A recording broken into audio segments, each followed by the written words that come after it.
Welcome to the Spirit-Centered Business Podcast, where we blend the spiritual with the practical for supernatural results. Now, here is your host, Bralynn Newby.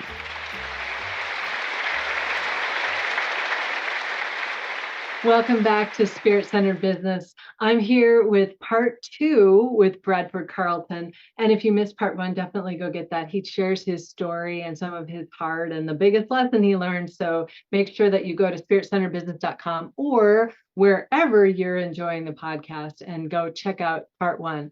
Part 2, Bradford, things go wrong in business. All the So time. I want to hear your take on what to do when things go wrong. Certainly. So if only business was a straight shot up, right? Right? You see memes all the time of someone standing on the podium with their trophy, and then they show behind them all of the trials, all the errors, all the omissions, all the things that went wrong, all the people who screwed them over, all that trouble, right? Yeah. And people don't generally understand that's what most entrepreneurs go through every single day. Something goes wrong, some contract fails out, something just you get into business with the wrong partner who hasn't been in business with the wrong business partner. Yeah. And when I'm working with people and they're going through these situations, I have a client right now that I'm thinking about where he was looking for some investment money. He had somebody lined up, everything was going to go, and then they decide not to do it.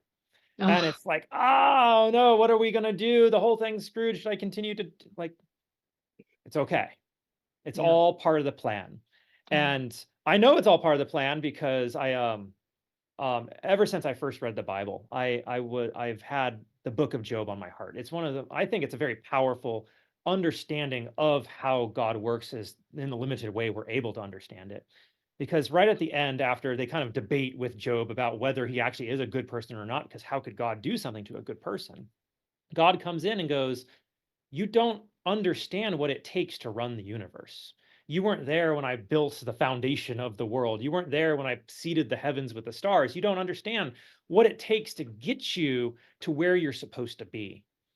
And when I share that with my clients, it gives them kind of this, oh, right, things are going to go wrong, but I'm on the right path. Because you never know, just because something failed, that you're not going to be able to take the lesson that you learned from it way over here in this other thing you're going to do someday in the future.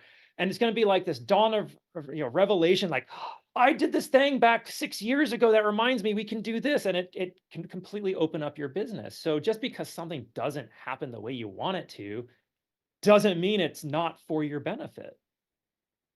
Yeah, that's so true. And a lot of people, especially, I help people to establish their business in heaven. We literally write out a covenant partnership because the Lord is very much into covenant. Mm-hmm. And so we literally do that. And then they think that, everything is going to be fine. It's like, oh, no.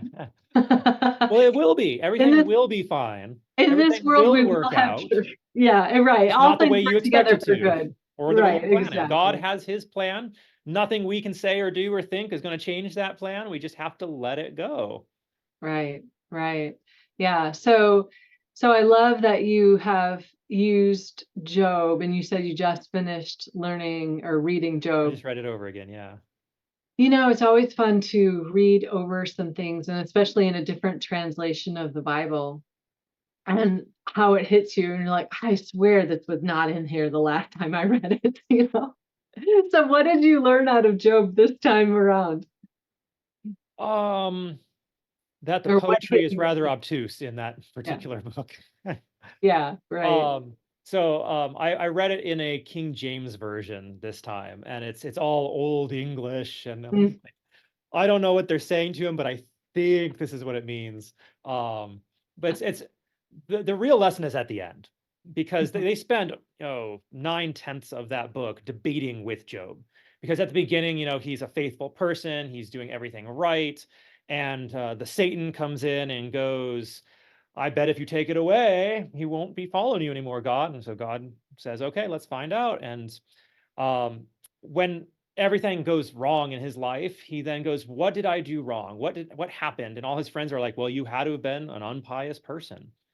And that wasn't true. And we know from the very beginning it wasn't true. And so that understanding of you can do everything right. You can do everything perfectly. You can go to church every Sunday and pray every day in between, and you do whatever it is, right? Mhm. God's still going to do it. God's got his plan. He has to, and he's going to operate on his plan. And if you're not willing to accept that, you have a problem with God. And it's a problem that you have to fix. God's always working on your behalf. He's always working for your benefit because your days are numbered, right? Before you are even born. He understands what your life is going to be. He already knows what challenges he's going to put in your path, and he knows when you're going to veer from that path.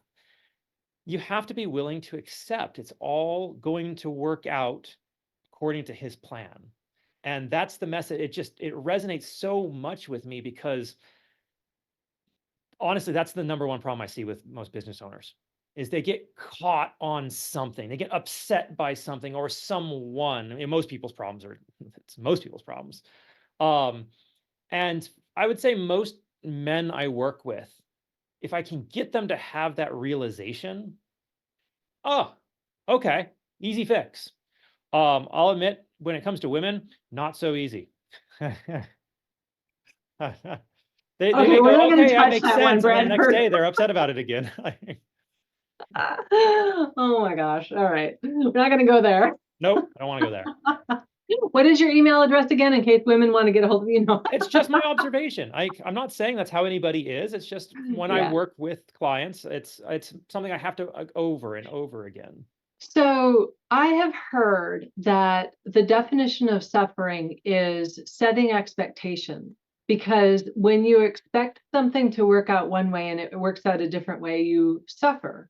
You're either, disgruntled, you're disappointed, you're in pain, you're whatever else. So when you shift your expectations to understanding that in this world you will have trouble, and take heart, I have overcome this world, those kinds of thoughts that are essentially what Job says, but that's the New Testament version. I think Yeah. is that in James. I'm not really sure.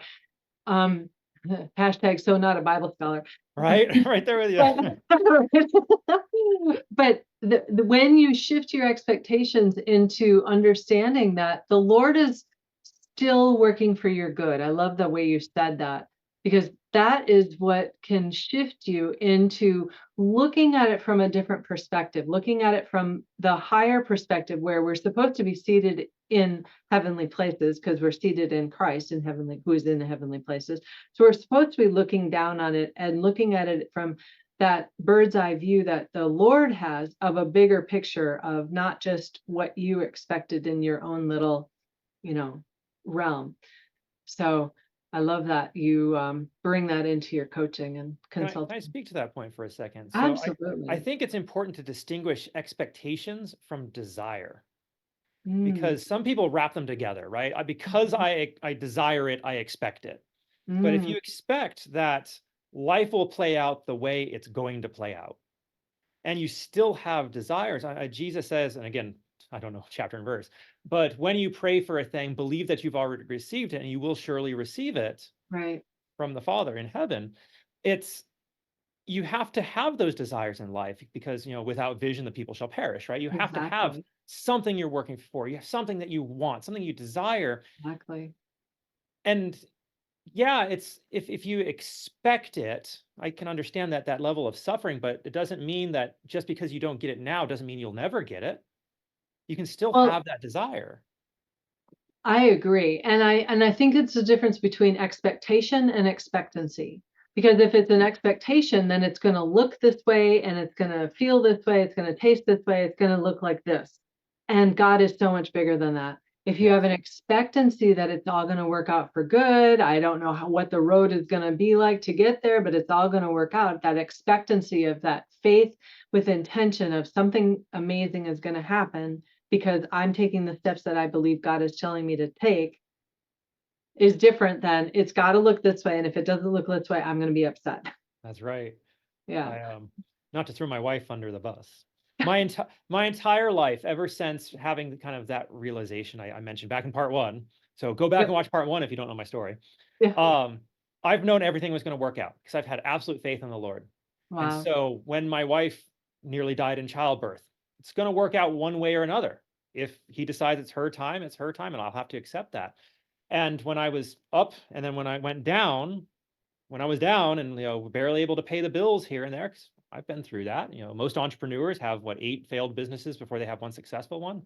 I'm definitely right there with y'all. But when we're barely able to pay our bills, I was always, it's going to work out. I know it's going to work out. We will get the money somehow at the end of this month to pay our rent. And every single month we did. My wife freaking out, absolute freaking out because how are we going to get it? Like, I don't know, but it's going to work out. That's amazing that you have that confidence. And I think that a lot of people are missing that piece, that confidence piece. I call it the faith of a child. And so my wife says I'm like a child sometimes. Maybe not for that reason, but I think you know what I mean. Yeah, no, it's all good. Yeah, daddy is good to me and he is my provider. He's Jehovah Jireh. And when you can just say, okay, and you don't, children go ahead and ask their parents for whatever they want, right? It doesn't matter, and sometimes their requests are ridiculous, but they didn't have a hesitation to ask because they thought of, oh, well, what are the logistics of this? Or, what are the That's right. financial repercussions of this? They don't think about that. They're just like, can I have that lollipop? Can I have that car? Can I have that horse? Whatever it is, That's right. Oh, that's so good. Yeah. Any other lessons from Job or anywhere else that you want to throw out there when businesses don't work out the way you want them to?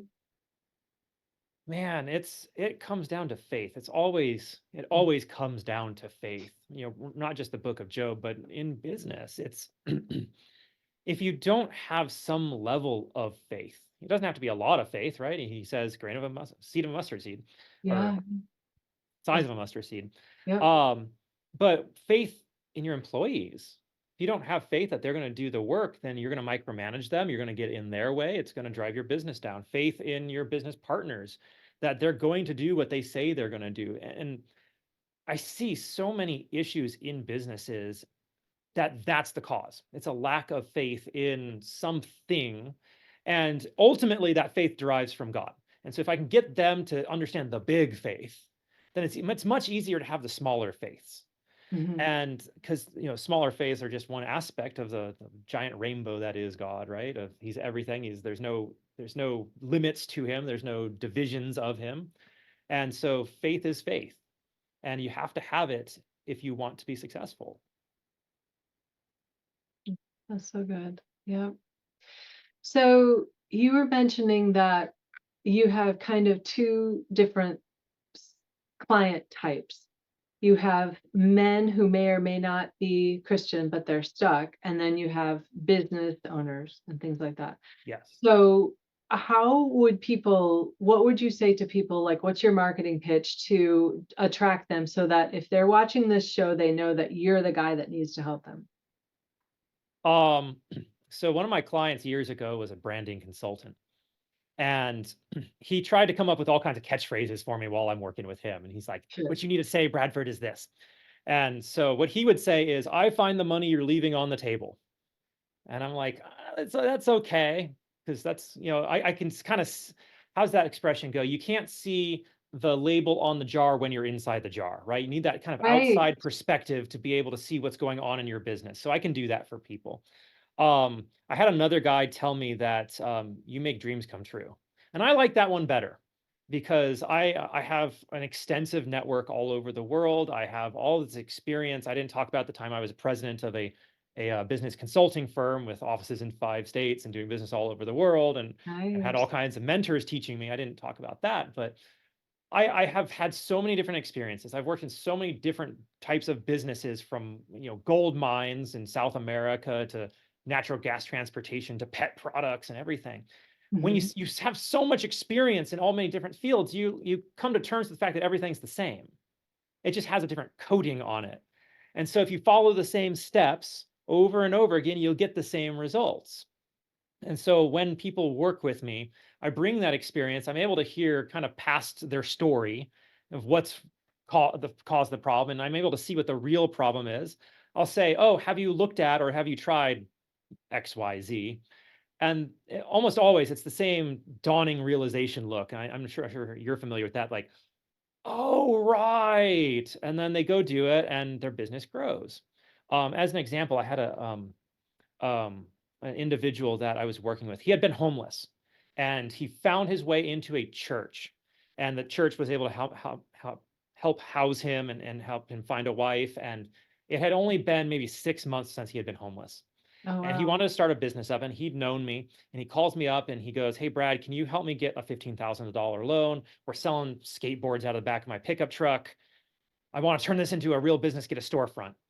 And I said, what you're doing, if you do it that way, it's going to take forever to turn it into something. Why not just go get an investment for a few million dollars? This is a guy who had just been homeless. He's selling stuff out of the back of his truck. And so he goes, is that even possible? Is that something that I can do? I'm like, yeah, anybody can do that. You just have to have the right plan. You have to have the right team. You have to know what you're doing. You have to be able to pitch it the right way. So I got him a template for a business plan. He filled it out. It was the worst business plan I'd ever read, but I wasn't going to he wasn't paying at this point. So I'm like, here, let me tweak it a little bit. He took it to church the next week. Somebody in the church that he knew offered him $400,000 investment on the spot. A couple weeks later, Wow. he got another $400,000 investment. Within 6 months, he had built the largest manufacturing facility in North America of skateboard blanks. He was meeting his childhood heroes that he had grown up watching on TV, never thinking he could make it happen. Wow. All it takes is one idea, one little thing that you may not have been aware that you could do, that if you did it, in the right way, you'll get results. So that's what I do. That's exciting. That's really exciting. Oh my gosh, that's so good. So, um, as far as infusing your spirituality into a process like that, are you praying over anything? Are you seeking the Lord's, guidance on things? Are you, tell me how that works in the process, like a process like you just described. Sure. So I think I mentioned in part one that by and large, a lot of what I do is mindset. So tactics, that's an offhand comment from me. I may not even oh, that's the one they write down. What Yeah. I find is their issue is almost always mindset, that they have a problem with limited beliefs, with understanding their capabilities. And um, with working with Christians now, it's much easier because they already have the foundation of God. Back before, it was trying to get them to understand that there is a bigger power. And if I use the term God, they might have been turned off. So I had to find a way to couch it in a lot of personal development language, right? There's the universal intelligence, there's all those words. Right. And but with the Christians, it's so much easier because they already have the foundation of God. And I just have to get them to understand their relationship with God, which is the mindset issue. If they don't understand their relationship. And so it's usually I just ask them a question like, do you believe that God is with you? Oh, of course I believe God is with me. Do you think anything could stop God? Oh, no. Well, then what's stopping you? Well, I guess nothing is. You got to get them through that kind of that roadblock of, well, I'm able to be stopped. Well, yeah, you individually, but if God is with you and God is working with you, then nothing can stop you. And once they have that, it's that moment, right? And they're able to move forward. Love that. That's so good. Wow. Have any other stories you want to share? Um, I want to give a shout out, if I can, to Dr. Joyce Brown. She's a wonderful woman. She has a business, a nonprofit focused on suicide prevention. The good Lord has been so good to her. Just this past week, I was able to introduce her to a fundraiser for her nonprofit. She's been struggling for years, but she's an internationally known speaker. She was a world-renowned scientist, years ago, and her whole focus right now is on helping people find a meaning for life. And so I've been working with her, and to be able to introduce her to someone like that, and that was God.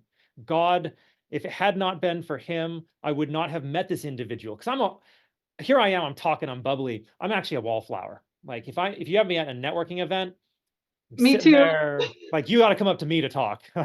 Me too. I get And so I it. was at an event, and I don't even remember why I was at this event. I knew nobody at this event. I had never been to this event before.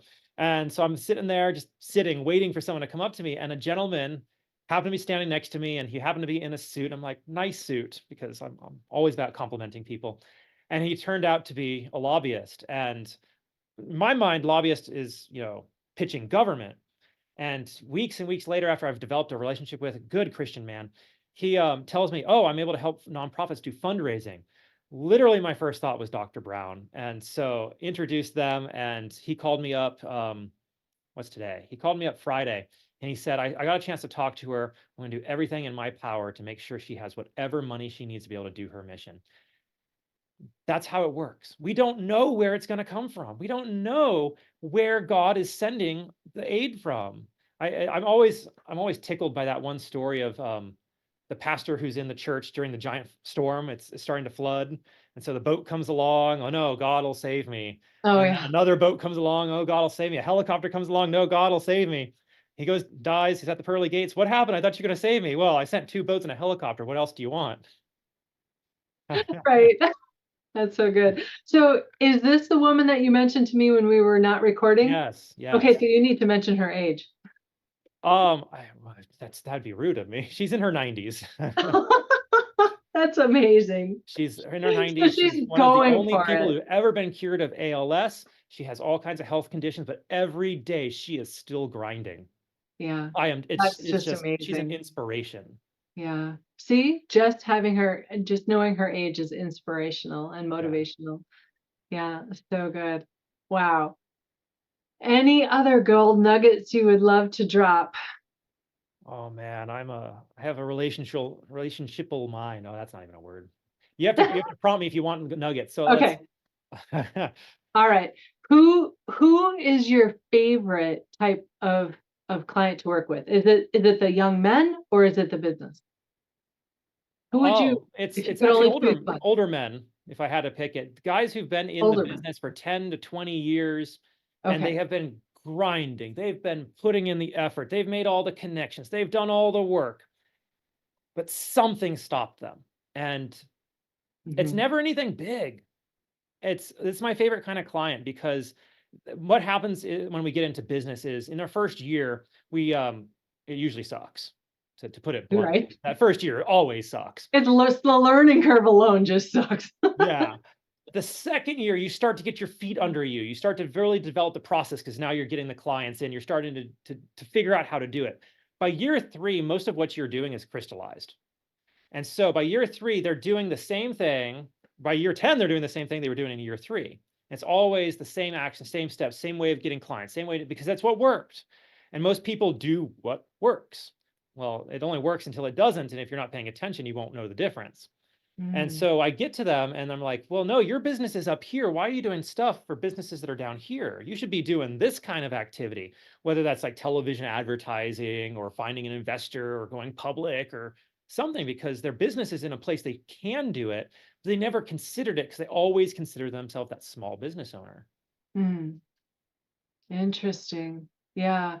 God has a bigger plan, doesn't he? It's Yes. just always going to be, what is that? Ephesians 3, 20, 21, somewhere in there that says his plans are bigger, beyond your expectation, above and beyond what you can hope or dream, and all of that stuff. So um And I think yeah. if there was a lesson I can impart upon anybody, is be willing to help other people, Mm, because you never know if you will be that person that changes somebody's life.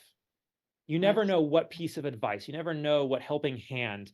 There's the stories of nonprofits share all the time is, we helped this person and now they're one of our best volunteers. It happens all the time because you altered that person's life trajectory in such a way that you don't know what the outcome is going to be, and it often is for good. right. Right. That's so good. Yeah.